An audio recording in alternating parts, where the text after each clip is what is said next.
किसान आंदोलन में आज तो कुछ नहीं हुआ। पंजाब हरियाणा के बॉर्डर में हलचल तो नहीं हुई, ना आंसू गैस के गोले चले, ना ही कोई टकराव हुआ।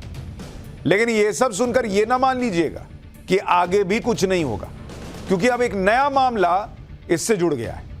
और यह मामला है पंजाब के 22 साल के एक लड़के की मौत का, जिसके बारे में दावा किया जा रहा है कि उसकी मौत किसान आंदोलन के प्रदर्शन के दौरान हुई।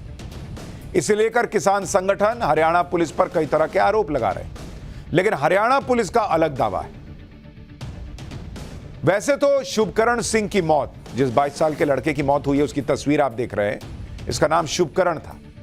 शुभकरण सिंह की मौत कैसे हुई, इसकी कोई आधिकारिक जानकारी नहीं है, लेकिन किसानों का दावा है कि हरियाणा पुलिस से टकराव के दौरान शुभकरण सिंह की मौत हुई। खनौरी बॉर्डर पर शुभकरण सिंह के सिर में गोली मारी गई, यह कहा जा रहा है। किसान संगठनों का कहना है कि पुलिस ने गोली मारकर शुभकरण की हत्या कर दी है। दोषी पुलिस वालों के खिलाफ केस चलना चाहिए। इस मामले में हरियाणा पुलिस का कोई लेटेस्ट वर्जन तो नहीं आया है, लेकिन हरियाणा पुलिस ने कल यह दावा किया था कि किसी प्रदर्शनकारी की मौत नहीं हुई थी। शुभकरण की मौत को लेकर एक वीडियो भी वायरल हो रहा है, जिसमें कुछ लोग एक युवक को उठाकर ले जाते हुए दिखते हैं। यह तस्वीर देखिए। इस लड़के की मौत पर भयंकर राजनीति होने लगी। विपक्ष के नेताओं को इस चुनावी माहौल में अपने लिए माहौल बनाने का मौका मिल गया। इस वीडियो को राहुल गांधी समेत कई नेताओं ने ट्वीट किया और वीडियो में दिख रहा है कि एक युवक को कुछ लोग कंधे पर लेकर जा रहे हैं। शुभकरण की मौत को लेकर जो आरोप लगाए जा रहे हैं, उनके बीच अभी तक यह साफ नहीं है कि शुभकरण सिंह की मौत की असल वजह है क्या, और इसके लिए पोस्टमार्टम रिपोर्ट का इंतजार किया जा रहा है। अभी तक की जानकारी के मुताबिक शुभकरण सिंह को जब अस्पताल लाया गया, तब तक वो दम तोड़ चुका था। डॉक्टरों ने बताया कि शुभकरण के सिर के पीछे चोट के निशान थे, और हो सकता है ये गोली लगने के भी निशान हो, और यह भी हो सकता है कि बुलेट लगने के बाद गिरने से निशान बना। पटियाला रेंज के डीआईजी ने कहा कि शुभकरण सिंह को रबर बुलेट लगी थी। तो दोनों बातें कही जा रही हैं कि भाई सिर के पीछे चोट का निशान है, हो सकता है वो गोली लगने का निशान हो सकता है रबर बुलेट लगी, वो गिर गया और उससे चोट लगी, उससे निशान बना। यानी शुभकरण सिंह की मौत की असल वजह अभी सामने आनी बाकी है। पंजाब पुलिस भी पोस्टमार्टम रिपोर्ट का इंतजार कर रही है। भगवंत मान पहले ही कह चुके हैं कि वो इसकी जांच करवाएंगे और दोषी पुलिस वालों पर केस करेंगे। उधर संयुक्त किसान संगठन ने आज ये मांग रख दी कि शुभकरण की मौत को लेकर हरियाणा के मुख्यमंत्री और हरियाणा के गृह मंत्री के खिलाफ हत्या का केस दर्ज किया जाए और न्यायिक जांच कराई जाए। सुनिए एक बार वो क्या कह रहे हैं, फिर आगे की बात बताता हूं। हरियाणा की पुलिस ने पंजाब के एरिया में आके गोली चलाई, वहां हमारे ट्रैक्टर तोड़े। इसके लिए हमने डिमांड किया कि 302 का पर्चा दर्ज हो, और जो पुलिसकर्मी है उसके अलावा होम मिनिस्टर, हरियाणा के होम मिनिस्टर के ऊपर, उसके चीफ मिनिस्टर के ऊपर ये 302 का पर्चा दर्ज होना चाहिए। इसके अलावा एक ये तय किया है कि 14 मार्च को हम सारे देश की एक बड़ी महापंचायत रामलीला मैदान दिल्ली में करेंगे। जिस युवा किसान शुभकरण की मौत ने किसान आंदोलन पर ब्रेक लगा दिया है, उसके बारे में भी आपको बताता हूं। शुभकरण सिंह बठिंडा जिले के बालोन गांव के रहने वाला था और गरीब किसान परिवार से था। परिवार में कमाने वाला भी वो अकेला था। चाचा के साथ खेती करता था। परिवार के पास 2 एकड़ जमीन है और 15 एकड़ जमीन लीज पर लेकर खेती कर रहे थे। शुभकरण के रिश्तेदारों ने बताया कि उसकी मां की मौत हो चुकी है। 2 बहनें हैं, जिसमें से एक की शादी हो चुकी है, एक अभी पढ़ रही है। पिता बीमार हैं और शुभकरण ने बहन की शादी के लिए कर्ज ले रखा था, जो बकाया है। अब आप सोचिए, जो मैं बार बार कहता हूं कि ये मॉडिफाइड ट्रैक्टर लेकर जाएंगे, हमको रोकेंगे कैसे, हम तो ये कर देंगे, हम वो कर देंगे, ये जो बातें होती हैं। कल 12 पुलिस वाले घायल हुए हरियाणा के, एक युवा की मौत हो गई है। वजह अभी क्या है वो पोस्टमार्टम रिपोर्ट में पता चलेगा। कई किसान जो प्रदर्शन कर रहे थे वो घायल हुए हैं। ये सब करने की बजाय अगर आप बैठकर बात करें, अगर शांतिपूर्ण तरीके से हल निकालें, तो ज्यादा बेहतर नहीं है। अब वो शुभकरण लौटेगा क्या? वो पुलिस वाले जो घायल हुए हैं उनका क्या? शुभकरण के दोस्तों ने बताया कि वो किसान यूनियन की कॉल पर आंदोलन में शामिल हुआ था। शुभकरण के परिवार की दयनीय हालत बताकर किसान संगठन केंद्र और हरियाणा सरकार को घेर रहे हैं। लेकिन सवाल तो उन किसान संगठनों से भी होना चाहिए जो शुभकरण जैसे युवाओं को ऐसे आंदोलन में घसीट रहे हैं, जहां पहले से ही खतरा साफ दिख रहा है। शुभकरण सिंह पंजाब का कोई रसूखदार और दौलतमंद किसान तो था नहीं, वो तो गरीब परिवार से था। ऐसे युवाओं को आंदोलन में घसीटा जाएगा तो उनका परिवार कौन चलाएगा? वो बड़े बड़े अमीर किसानों जैसा थोड़ी है जो महंगा ट्रैक्टर लेके चल रहे हैं यहां। भाई वो तो अकेला कमाने वाला था, उसको क्यों लेकर आए? परसों तक किसान नेता किसी भी कीमत पर दिल्ली जाने की बात कर रहे थे और कल शुभकरण की मौत के बाद आंदोलन पर ब्रेक लगा दिया। यही काम पहले भी तो हो सकता था। किसान नेता खुद भी जानते थे कि जिस तरह की तैयारी किसान करके आए उससे बवाल तो होना ही है। ऐसे में दिल्ली कूच की कॉल को टाला जा सकता था, क्योंकि ऐसा नहीं करके सरकार किसानों की ऐसा नहीं है कि सरकार किसानों की बिल्कुल नहीं सुन रही। भाई सरकार भी 5वें दौर की बातचीत का ऑफर ऑलरेडी दे चुकी है। किसान संगठन भी ये जानते हैं कि इस मामले का हल वो बातचीत से ही निकाल सकते हैं, फिर दिल्ली जाने की जिद पे क्यों अड़े? किसान संगठनों के नेताओं को यह भी समझना चाहिए कि उनके साथ प्रदर्शन में उतरे किसान जिन इरादों के साथ हेवी मशीनरी लेकर बॉर्डर पर उतरे, उससे तो कहीं भी उनके शांतिपूर्ण प्रदर्शन के लक्षण दिख नहीं रहे। ऐसी हेवी मशीनें लेकर किसानों ने पहले ही यह मैसेज दे दिया कि वो तो तोड़फोड़ मचा सकते हैं। तो फिर ऐसी स्थिति में किसी भी राज्य की पुलिस को कानून व्यवस्था के बिगड़ने का डर तो होगा ही। भाई अगर आप मान लीजिए अगर किसान उग्र हुए और हालात बिगड़े तो भी सवाल पुलिस पर ही उठेंगे कि पुलिस कर क्या रही थी। हाईकोर्ट पहले ही कह चुका है कि किसानों को एक साथ जमा ना होने दें। अब पुलिस कोर्ट की सुने और किसानों को रोके तो भी दिक्कत, ना रोके तो भी दिक्कत। और जिस तरह की तैयारी है उससे ही नहीं, जिस तरह की बातें हो रही हैं, कैसे किसान आंदोलन में इकट्ठा हुए लोग नरेंद्र मोदी को मारने की धमकियां दे रहे हैं, कह रहे हैं मोदी को तो मुक्का मारेंगे, लाठी से काम कराएंगे। अभी सुनाऊंगा यह सब आपको। शुभकरण सिंह की मौत के अलावा किसान संगठनों ने हरियाणा प्रशासन पर भी कई गंभीर आरोप लगाए। किसान संगठनों का कहना है कि खनौरी बॉर्डर पर अर्धसैनिक बलों ने पंजाब के बॉर्डर में घुसकर हमला किया। एक बुजुर्ग को बोरी में डालकर उसे खेतों में फेंका गया। खनौरी बॉर्डर से कई किसान लापता हैं, यह भी आरोप लगाया जा रहा है। किसान नेता हरेंद्र सिंह लखोवाल ने तो यहां तक कह दिया कि हरियाणा ने उनकी जमीन पर आकर सर्जिकल स्ट्राइक की है। मतलब ऐसा लग रहा है हरियाणा अलग देश है और पंजाब अलग देश है। कह रहे हैं आके सर्जिकल स्ट्राइक की है। सुनिए एक बार। हमारा एक किसान शहीद हो गया, जवान शहीद हो गया और काफ़ी लोग हमारे फट्टड़ हुए, उन पर चर्चा करेंगे। वो बहुत माड़ा हुआ है और पंजाब सरकार को बोलेंगे भी हरियाणा के सीएम खट्टर साहब पर 302 का पर्चा डालें, उनके डीसी पर पर्चा डालें, क्योंकि हमारी सरजमीन पर आके उन्होंने जो सर्जिकल हमारे पर अटैक किया है। सर्जिकल अटैक जैसी भड़काऊ भाषा का इस्तेमाल करके किसान नेता पुलिस को घेर रहे हैं। जैसे गंभीर आरोप किसानों ने हरियाणा पुलिस पर लगाए हैं, भाई वैसे ही गंभीर आरोप कल हरियाणा पुलिस ने किसानों पर लगाए थे। हरियाणा पुलिस ने कल बताया था कि किसानों ने हरियाणा पुलिस पर जानलेवा हमला किया था, जिसमें 12 पुलिसकर्मी घायल हुए।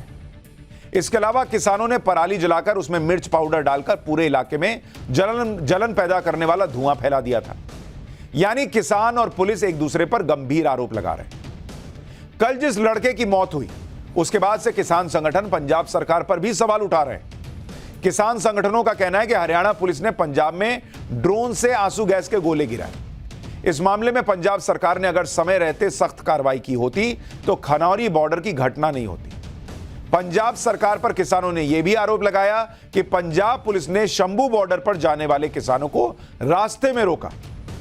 किसान संगठन अब यह कह रहे हैं कि पंजाब सरकार यह साफ करे कि वो हमारे साथ है या नहीं है। उधर इस मामले को लेकर राजनीति ऐसी चल रही है कि देश भर में इंडी गठबंधन का ढोल पीटने वाले केजरीवाल और कांग्रेस पंजाब के मामले में आपस में भिड़े हुए हैं। किसान आंदोलन को लेकर पंजाब में कांग्रेस ने मौजूदा स्थिति के लिए भगवंत मान सरकार को जिम्मेदार ठहराया। पंजाब कांग्रेस के अध्यक्ष अमरिंदर सिंह राजा वारिंग ने आरोप लगाया कि मुश्किल घड़ी में पंजाब के मुख्यमंत्री ने घुटने टेक दिए। सुनिए पंजाब कांग्रेस के अध्यक्ष कैसे क्रिटिसाइज कर रहे हैं भगवंत मान सरकार को। खट्टर सरकार और देश हरियाणा के गृह मंत्री का कसूर है। उत्थे 101% कल तो बाद मुकम्मल पंजाब दी सरकार का भी कसूर है, यानी कि सरदार भगवंत सिंह मान का भी कसूर है। कहने को ये इंडी गठबंधन में साथी हैं और एक दूसरे को किस तरह से कोसते हैं वो सबके सामने है। इस राजनीति के बीच हमें यह बात समझनी होगी कि कोई भी मसला बातचीत से ही हल हो सकता है। उग्र प्रदर्शन करने और टकराव की स्थिति बनाने से क्या होता है उसका नतीजा हमारे सामने है। बहुत अच्छा लगेगा आपको, लोग कहेंगे मॉडिफाइड ट्रैक्टर ले चलो, हम सरकार को ये कर देंगे वो कर देंगे, लेकिन हालात क्या बन जाते हैं आप देखिए। लेकिन यहां तो किसान संगठन और बड़े आंदोलन की प्लानिंग कर रहे हैं। पिछली बार संयुक्त किसान मोर्चा ने दिल्ली के बॉर्डर जाम किए थे, इस बार भी आंदोलन में संयुक्त किसान मोर्चा उतरने वाला है। आज संयुक्त किसान मोर्चा ने चंडीगढ़ में बैठक की जिसमें यह फैसला लिया गया कि कल किसान पूरे देश में प्रदर्शन करेंगे। शुभकरण सिंह की मौत के विरोध में किसान कल केंद्रीय गृह मंत्री अमित शाह और हरियाणा के गृह मंत्री अनिल विज को पुतला फूकेंगे। फिर 26 फरवरी को देश भर में ट्रैक्टर मार्च निकालने की प्लानिंग है, इसके लिए किसान हाईवे पर उतर जाएंगे। फिर 14 मार्च को दिल्ली में महापंचायत करने का प्लान है। संयुक्त किसान मोर्चा ने एक 6 सदस्यीय कमेटी भी बनाई है जो किसान संगठनों के बीच समन्वय बनाएगी। यानी एक बार फिर किसान आंदोलन को बड़े स्तर पर ले जाने की तैयारी हो रही है। दिल्ली के बॉर्डर पर किसानों ने डेरा डाल रखा है, वहीं पंजाब के बॉर्डर पर किसानों ने डेरा डाल रखा है। वहीं पंजाब के फरीदकोट में एक किसान ने आंदोलन के लिए खास तैयारी भी कर रखी है। गुरबीर सिंह नाम के किसान ने ट्रैक्टर ट्रॉली पर पूरा का पूरा एसी केबिन तैयार कर दिया है। आप तस्वीर देखिए, अंदर एसी लगा हुआ है ट्रॉली पर, जिसमें वो पूरी सुविधाएं मौजूद हैं जो अच्छे खासे घरों में भी देखने को नहीं मिलती। मैं आपको एक एक करके इस पूरे केबिन वाली ट्रॉली की डिटेल बताऊंगा, अंदर की तस्वीर भी दिखाऊंगा और यह भी बताऊंगा कि इस हाईटेक ट्रॉली में क्या क्या सुविधाएं मौजूद हैं। लेकिन सबसे पहले ट्रॉली पर लिखा स्लोगन पढ़ लीजिए। ट्रॉली के पीछे एक तरफ शेर की तस्वीर लगी हुई है और दूसरी तरफ लिखा है किसान मजदूर एकता जिंदाबाद, इनकलाब जिंदाबाद। यह स्लोगन इंग्लिश में लिखा है। वहीं ट्रॉली के साइड में एक और स्लोगन लिखा है, इस पर गौर कीजिए। यहां लिखा है no farmers no food, we are farmers not terrorist.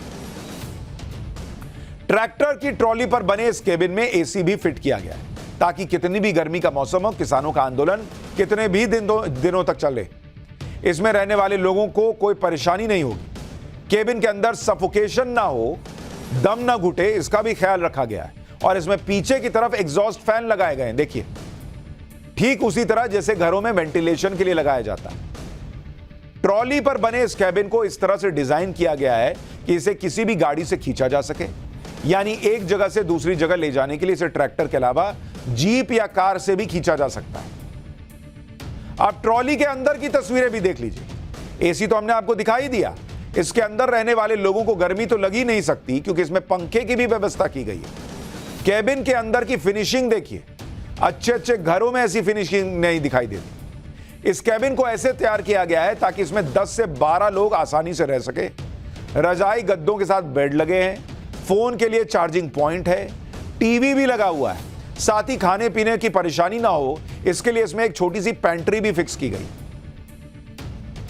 अब इस केबिन की एक और खासियत देखिए, इसमें रहने वाले लोगों को महीनों तक कोई परेशानी ना हो इसलिए इसमें अटैच टॉयलेट बाथरूम भी है, यानी नहाने धोने की भी कोई परेशानी नहीं। इस बाथरूम में वॉश बेसिन के साथ ही गीजर भी लगा दिया गया है, यानी आंदोलन के दौरान इस हाईटेक केबिन में रहने वाले किसानों को बिल्कुल घर जैसा माहौल मिलेगा।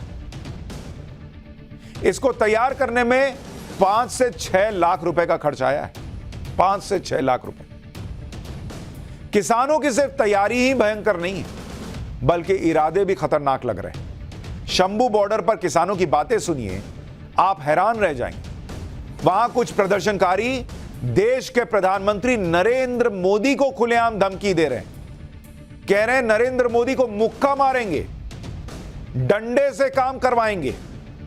सुनिए जरा एक बार इन लोगों को। सरकार तो मानेगी, हर हालत में मानेगी। कैसे मनवाएंगे? डंडे से मनवाएंगे, नहीं वैसे मानेगी, डंडे से मनवा लेंगे। पिछली बार हाथ जोड़ के यह कमाल है। अच्छा आप रुकिएगा, जाइएगा। हाँ क्या? कहते पिछली बार हाथ जोड़ के माफी मांग रहा था, मेरे से गलती हो गई है भी मैं माफी मांगता हूँ किसानों से। इस बार फिर 2 महीने 2-4 महीने रुक जाओ, फिर माफी मांगेगा। इस बार और मुस्तैदी के साथ आए। हाँ, पूरी मानदान तो पड़ेगा। जुलूस डंडा बजाएंगे, डंडा बजाएंगे। हाँ जी, सरकार को झुकाने आएंगे चित्रांगा हार पाके। मोदी को तो मुक्किया से कुटेगा। हाँ, क्या कहता मोदी को तो मुक्किया से कुटेगा जाके। मुक्कियों से? हाँ। मतलब क्या होता है? मुक्की जो ये घुसुन होता है। शोभा देता है प्रधानमंत्री के लिए ऐसा? तो वो शोभा, प्रधानमंत्री की शोभा देता हम जैसे लोगों को सड़कों पे रोल रहा है। कहाँ इमेज खराब हुई? 26 जनवरी को जो घटना घटी लाल किले पर दिल्ली में, मैम कहाँ इमेज खराब हुई? तो घटना वहाँ पे कौन सा गलत किया उन्होंने? गलत नहीं, उससे इमेज खराब नहीं हुई किसान? क्या इमेज खराब हुई मैम? कोई इमेज खराब नहीं हुई। ये आपको लगता है, हमें नहीं लगता। लोगों को लगता है, मुझे नहीं। मैं तो मैडम लाल किला क्या है? लाल किला पहले भी हमारा था, अब भी हमारा, ये हमारा ही रहेगा। इसमें क्या है? आप देख रहे हैं, भाषा देखिए। मोदी को घुसंड मारेंगे, मुक्का मारेंगे, लाठी से काम कराएंगे। और जब वो आदमी वो कह रहा है तो आसपास खड़े हुए जो कम उम्र के लड़के हैं, ये देखिए, ये लोग हंस रहे हैं। लाल किले पे जो हुआ, देश शर्मसार हो गया, कह रहे हैं उसमें क्या ही हो गया। शर्म का एक कतरा इनके अंदर नहीं है कि लाल किले पे क्या हुआ था।